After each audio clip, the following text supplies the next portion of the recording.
Ang Ginoo manaa kaninyo. Manaa usab kanimo. Pagbasa gikan sa Santos nga Ebanghelyo sumala ni Mateo. Himayaon ikaw, O Ginoo. Sa pagsulod ni Hesus sa Capernaum, usa ka opisyal nga Romanhon mitagbo kaniya og nagpakitabang. Siya miingon, "Sir, nasakit ang akong sulugoon ug atua sa akong balay naghigda." Dili siya makalihok ug nagantos pag-ayo. Si Jesus miingon, "Muadto ako ug ayuhon ko siya." Ang opisyal mitubag, "Ayaw lang pag-adto, sir, kay dili ako angay nga mopadayon kanimo sa akong balay. Isulti lamang og mamaayo ang akong sulugoon. Ako mismo ubos sa pagbuot sa labawng mga opisyal, ug aduna ako'y mga sundalo nga ubos sa akong pagmando. Kung suguon ko kining tawhana sa paglakaw, mulakaw siya, ug kung suguon ko kanang tawhana sa pag-ari, muari siya. Ug kung suguon ko ang akong ulipon sa pagbuhat ug bisan unsa, mubuhat siya."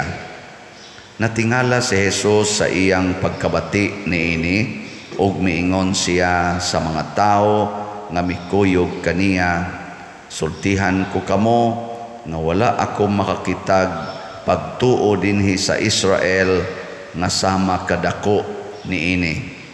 Hinumdumi kini, daghan ang mga but gikan sa sidlakan ug sa kasadpan ug makigsalo kang Abraham, kang Isaac ug kang Jacob didto sa gingharian sa langit."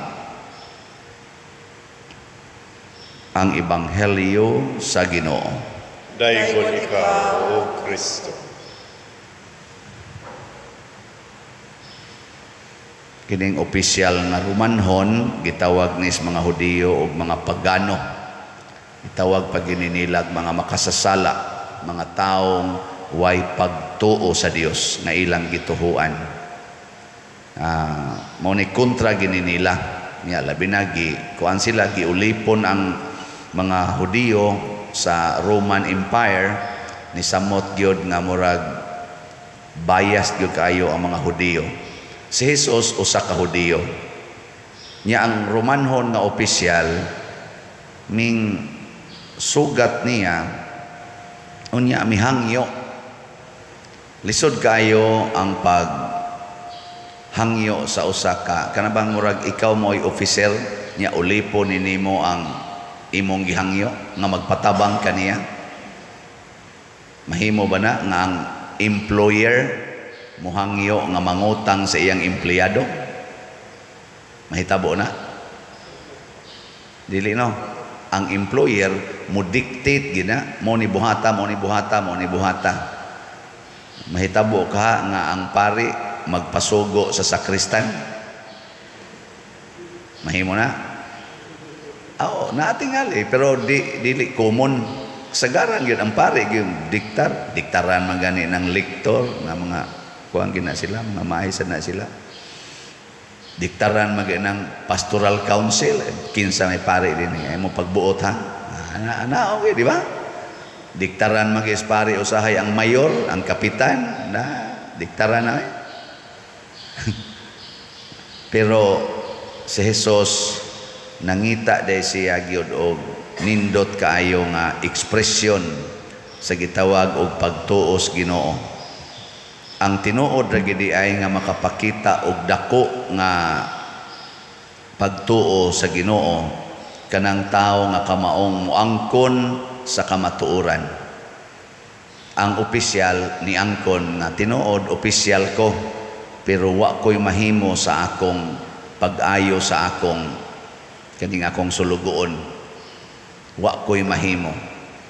Nya pagduol diya ni Jesus, mituo siya nga kanira yung tawhana ang makahimo tungod sa mga reports nga porting gamhanan kay si Jesus. Pero ang sunod na sa niyang crisis, dili man siya kapartido ni Jesus, di man siya magtotoo. publicly known man na. So uwaw kay niya og insulto sad ni Hesus nga pasakon sa balay sa dili magtotoo. Giangkon aniya ang kamatuoran nga ako hugaw ko in relation aning man of faith niining man of God, because I do not believe in their God externally, but I believe in their God interiorly.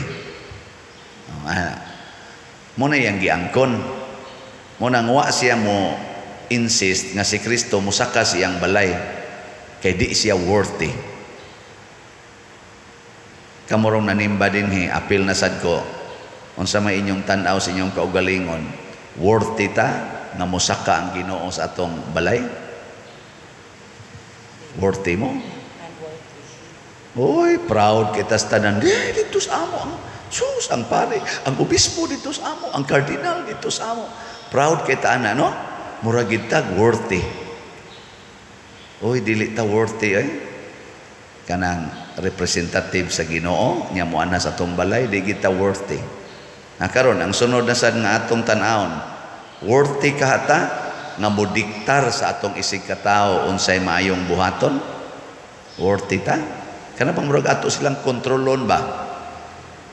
Sugo-sugoon, kasab-an, worthy ta na? Uy, tubag. Kamong mga ginikanan, worthy mo nga mangusi ang inyong anak, muhapak, kay kunuhay imong disiplinahon? Sayon ra kayo analyson, unsa may natampo nimo aron kanang imong anak mabuhi na dinis kalibutan? Unsa may imong nahatag? Okay. Sige. Ingka ang pagpakaon pa dir. Diin man ka anang pagkaon nga imong gipakaon sa imong anak. Ikay gahimo?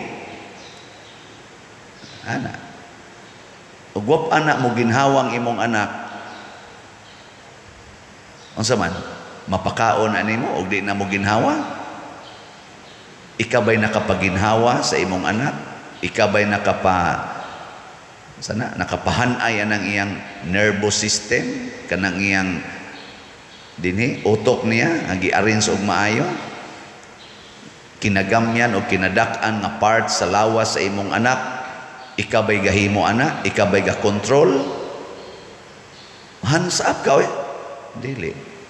Ya nganong imo man ang gidiktaran, nganong imo man ang kontrolon, nga di man gani ka mao'y nagkontrol bisan nalas pagtubo sa buhok ana, di man gani ka kapatubo.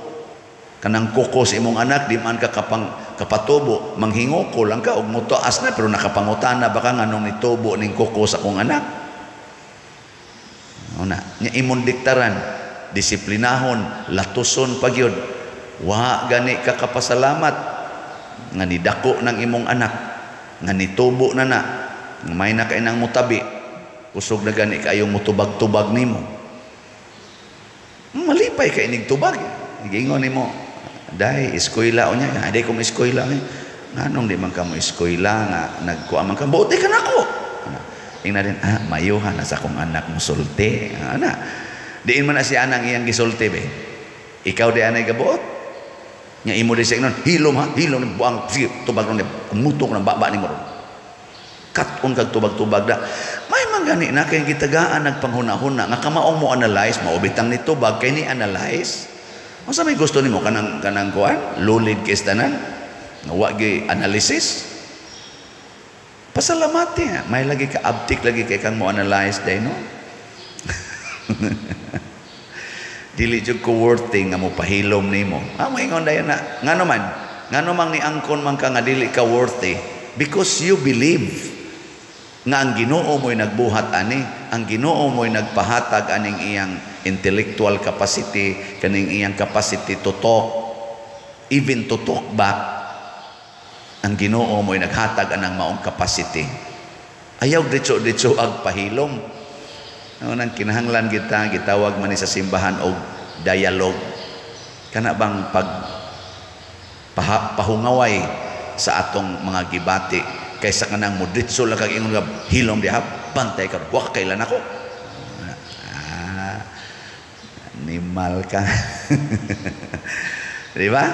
Bekin sa ninyo din yung mga ginikanan nga di yun makiglali sa anak. Tasa nga mo.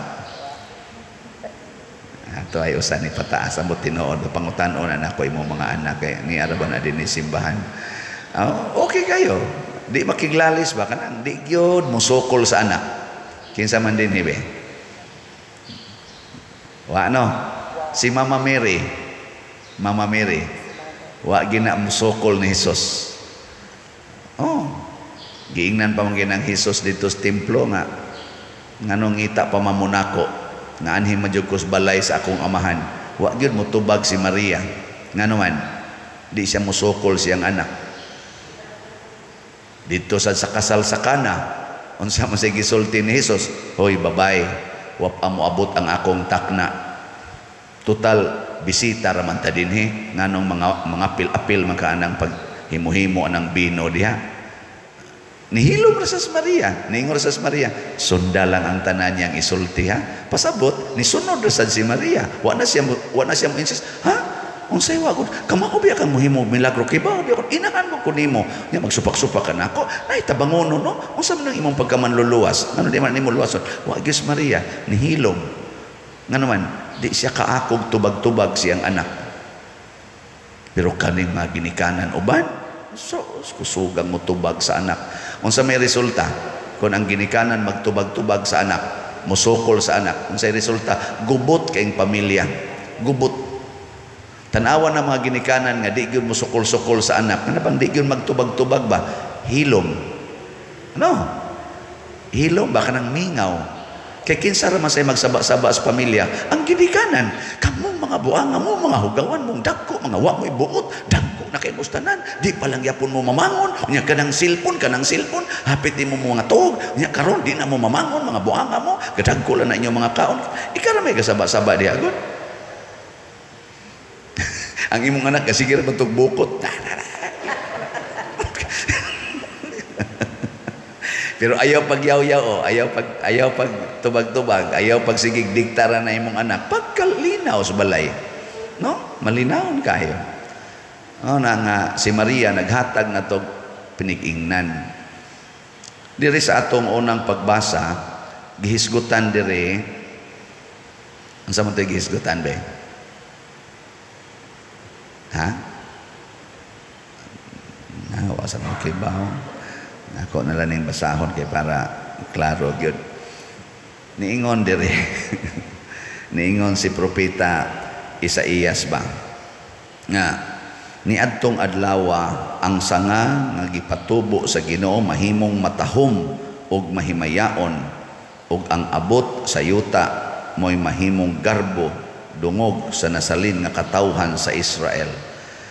Ang sanga pasabot ang Ginoo ra gyoy makapatubo bisag patay na ang kahoy kay naguba man to ang tribo sa Israel, nasilutan man to sila, pero ang Ginoo ray makapalambo, makapabuhi pagbalik nya. Siya sa kunoy magprotektar, siya magbutang kog panganod, magbutang kog grasya nga manalipod ninyo panahon sa ulan, panahon sa gabi, panahon sa hangin, ako'y manalipod ninyo. So, pasabot sa Ginoo ba, gi-remindan ta nga, without God, we are nothing.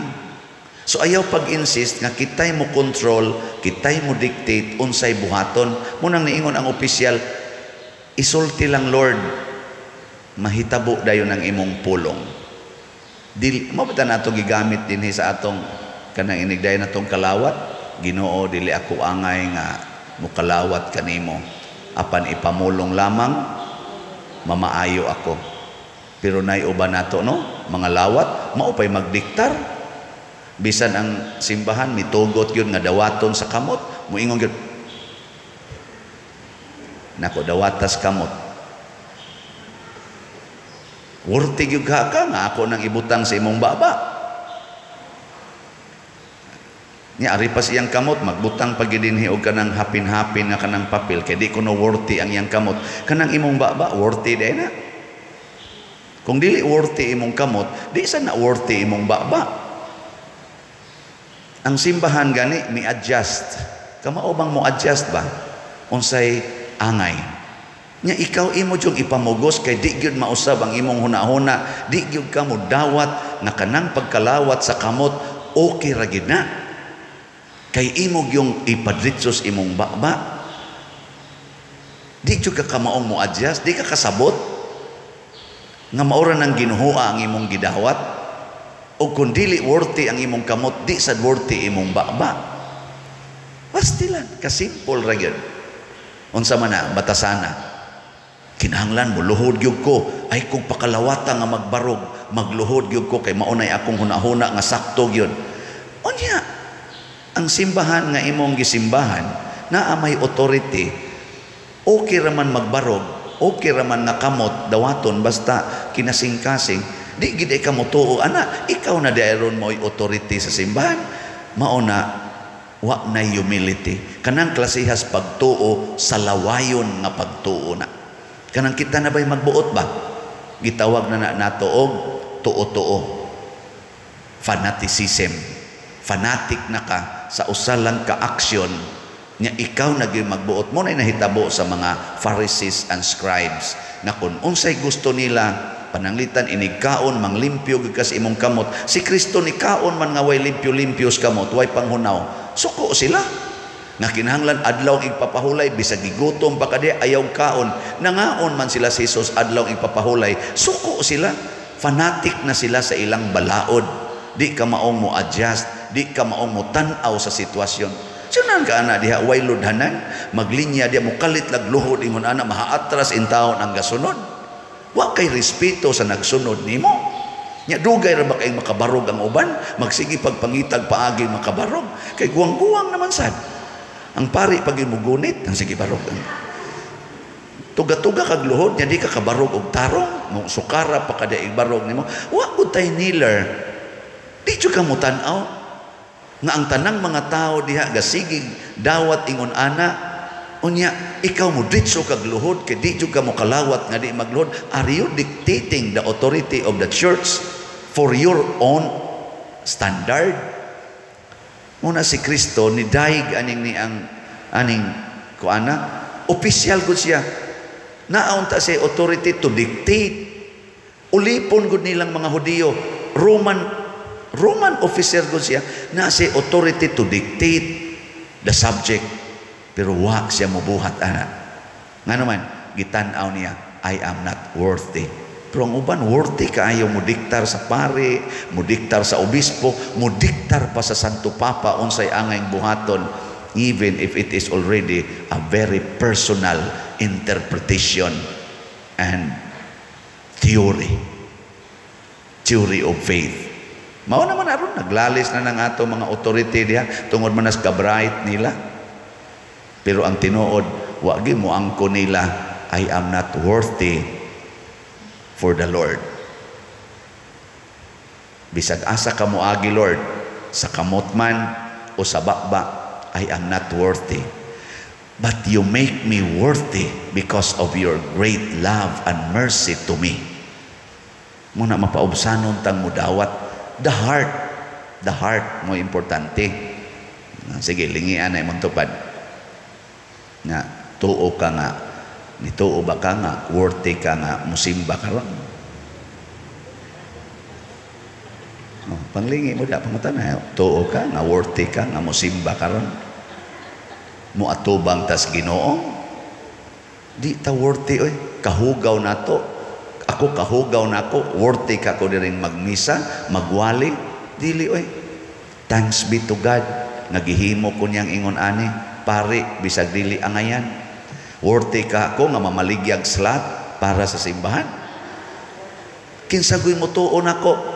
Sa una gani pabaligyaon kog mangga ngadto sa eskwelahan kay baligya balibad mangay ko siya puno-puno sa imong baundong ni amang kita mga mangga dinhi ibaligya ngadto di ko mauwaw ko ng pamaligya. Karon hinong porti na nakong pamaligya og slat. Baga nakikugnaong. Nga naman, worthy bagong ko ani? Dili oy, gigamit ra ko sa Ginoo. Posible mga few months, few years from now, pahilomon ra sa ko sa Ginoo, hoy siya no ay nagpamaligya diha. Igo na, wa na ko makinahanglan ana. Basig sikag pamaligya diha para bulsa na nimo. Karon dili pa man ni para bulsa, para man ni sa atong project. Di ko worthy ka ko nga matandog ng inyong mga kasing-kasing kamong nagpuyo diha sa Australia, Canada, United States, hain ang dapita, Hong Kong, Middle East, European countries. Sige magpada diri, gisanksyon na lang hinuon ko sa MoneyGram, sa Western Union. Di na ko makadawat og kwarta gi kanila kay porti na kuno na akong daghana gidawat. Worthy bagog ko ana. Di ko masuko og isanksyon ko sa Western Union ngano man it proves nga daghan kayong nipadala, nilapas na ko sa ilang kanini ang gitawag og limit nya. Worthy day ko ana nga wa ta magkaila nang hatag mo, nisalig mo ang Ginoo. Pasalamat ko sa Ginoo. Nahalina na ta sa atong slot dopes og 13,132 ka slots. Nya worthy ka ko ani nga span of 3 months, mahalinan tagingon ani 13,132 ka slots. Di ta worthy oy. Og i-convert ni nato, mahimo na ning 13,132,000. Worthy ka ko ana. Pero napamasay kuwang 41,868. Ambot worthy baka ta nga mahurot ning palit ingon ani. Ginoo magbuot, panandugo na niyang inyong mga kasing-kasing. Para ko na mukalit lagi ngon ako, pader mo palit ko o gamay lang sa pader ha, 30 ka slots lang nako ha, gamay pa ning imong 30 slots. Dako maganing 1 slot, unsa na kaning 30 ka slots. Napay mo palit og 100 slots. Worthy ka ta ana, di kaya oy. Pero thanks be to God nga naghimo niini, no? Una di jud ko mo diktar, isa kanus amo mo palit, pero mas arang-arang kung sayo-sayo hog palit, pero kanang di jud ko mo diktar, kanus amo mo palit. Narana ninyo, pindis Ginoo, kanus amo tandugon. Pero gusto gyud mo nga ang Ginoo malipay sad kay di man sad mo worthy nga mo keep ang inyong kwarta, ipalit na lang nagsla. Di ba? Manindog na tayo.